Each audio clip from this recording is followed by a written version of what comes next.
यार क्या करता मैं, इतना आसान सा पेपर था, पूरा पेपर मुझसे आ रहा था।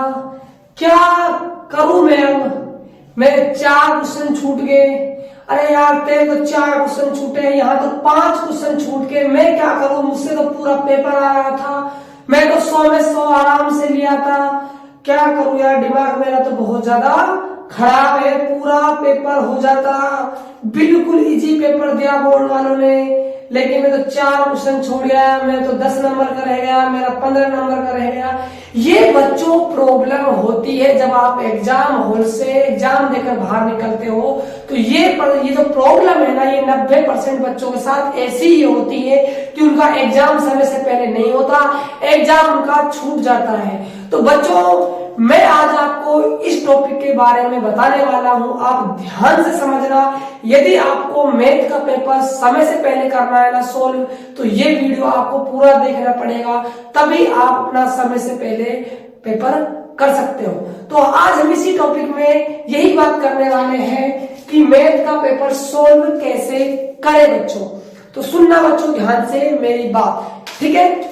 सुनो बच्चों, देखो आज ना हम इस टॉपिक को ना बड़े आराम से अच्छी तरह समझेंगे। मैं वीडियो को ज्यादा लंबा नहीं खींचूंगा, तो आप देखते हुए चलना। देखो बच्चों, मैथ का पेपर समय से पहले नहीं होता, समय से पहले नहीं होता है बच्चों। ये जो प्रॉब्लम है ना, ये 90% बच्चों की है। 10% ही बच्चे ऐसे हैं जो समय से पहले मैथ का एग्जाम कंप्लीट कर देते हैं, ठीक है? तो ये वीडियो सभी बच्चों के लिए है जो 90% की कैटेगरी में आ रहे हैं। बच्चों वीडियो को पूरा देखना। देखो बच्चों, हम गलती कहाँ करते हैं? हम गलती करते हैं पेपर को स्टार्ट करने में, कि आपने पेपर की शुरुआत कहाँ से करी है, वो इंपॉर्टेंट होता है। बच्चे क्या करते हैं, सबसे पहले स्टार्ट करते हैं पेपर को, वो करते हैं एमसीक्यू से। ये बच्चों बहुत ही गलत तरीका है आपका एग्जाम सोल्व करने का, ये बात ध्यान रखना।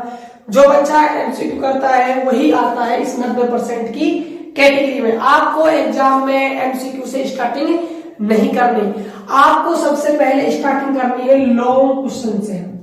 जितने भी बड़े क्वेश्चन हैं एग्जाम में, उन सभी क्वेश्चनों को आप स्टार्टिंग से लोगे। ये शायद आपके सेक्शन डी में आते हैं, जिसे आप खंड दे बोलते हो। तो सबसे पहले बच्चों आप खंड दे में काम करना स्टार्ट करोगे। सबसे पहले आप बड़े क्वेश्चन ही करोगे। बड़े क्वेश्चन हो जाने के बाद बच्चों आप 3 नंबर वाले क्वेश्चन करोगे। 3 नंबर हो जाने के बाद आप 2.5 नंबर वाले क्वेश्चन करोगे। अब देखो बच्चों, जब आप लॉन्ग क्वेश्चन कर लोगे, 3 नंबर वाले क्वेश्चन कर लोगे, 2 नंबर वाले आधे क्वेश्चन कर लोगे, तो हो सकता है जो बोर्ड ने आपको कॉपी दी वो भर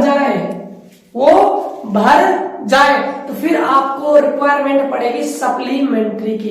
तो बच्चों आप एक बात मेरी ध्यान से सुनना, अभी से कान में बैठा लेना। जब आपकी कॉपी में 2.5 पन्ने, कम से कम कह रहा हूं है ना, 2.5 पन्ने शेष रह जाए, उसी टाइम आप जो परीक्षा हॉल में आपके एग्जाम ले रहा है उससे आप बोल देना सर या मैडम से कि सर या मैडम हमें सप्लीमेंट्री की व्यवस्था की जाए। 2.5 पेज पहले, जो मेन कॉपी है उसके 2.5 पेज रह जाए, उससे पहले आपको कहना है। क्योंकि बच्चों सप्लीमेंट्री लाने में ना कम से कम 5 से 10 मिनट का समय लगता है। ऐसा तो है नहीं कि आपने कहा और तुरंत आपको सप्लीमेंट्री दी जाएगी। ऑफिस में जाएगा, ऑफिस से कोई अधिकारी आएगा, आपकी कॉपी चेक करेगा कि आपने काम सही तरह से किया है या नहीं किया। फिर वो ऑफिस जाएगा, ऑफिस से फिर आदेश देगा प्रिंसिपल, फिर आपके पास सप्लीमेंट्री आएगी। तो ये सारी जो प्रोसेस है ना, इसको होने में 5 से 10 मिनट आपकी खराब हो जाएगी, और आप फिर बैठे रहोगे, और आप बैठे रहोगे तो आपका टाइम तो कम होने वाला है। तो इसीलिए आप 2.5 पेज पहले सप्लीमेंट्री मांग लेना बच्चों गणित के पेपर में, ठीक है? आगे चलते हैं। फिर आप क्या करोगे, लंबे आप 2 नंबर वाले क्वेश्चन कर दिए, फिर आपके पास बचेंगे रिक्त स्थान वाले क्वेश्चन, जिसे आप फिल इन द ब्लैंक कहते हो, और आपके पास बचेंगे वस्तुनिष्ठ एमसीक्यू। अब बच्चों सुनना ध्यान से।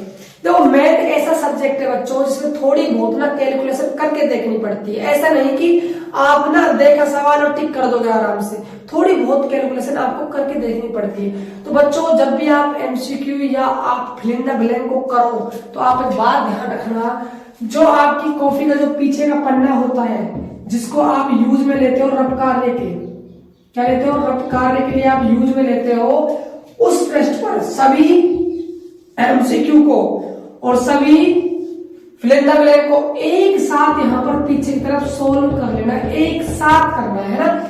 ऐसा नहीं कि आपने एक को किया, फिर आपने पेजों को पलटा, फिर आपने उसका उत्तर लिखा, फिर आपने पेजों को पलटा, फिर आप रफ कार्य की तरफ आए, फिर वहां पर सेकंड क्वेश्चन लिखा, उसको किया, फिर आपने पेज पलटे, फिर वहां आंसर लिखा।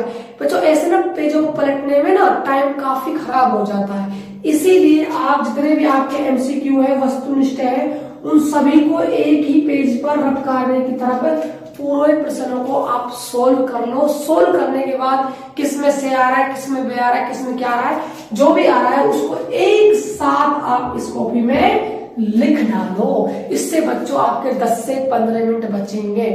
यदि बच्चों आप इस तरीके से मैथ का पेपर सोल्व करते हो तो मैं गारंटी देता हूं आपको कि आप 20 से